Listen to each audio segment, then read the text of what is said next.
শুধু চলতে হবে, এ তরি বাইতে হবে।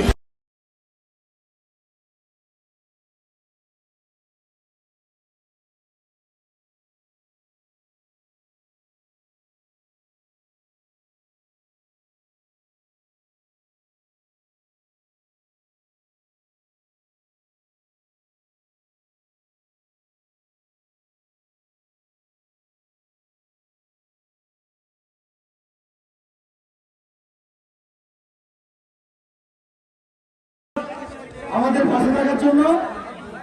আমাদের আসলে এই খেলাধুলার ভিতরে কোন ধরনের বক্তব্য হয় নাই বা করার সুযোগ আমরা দিই নাই। আপনারা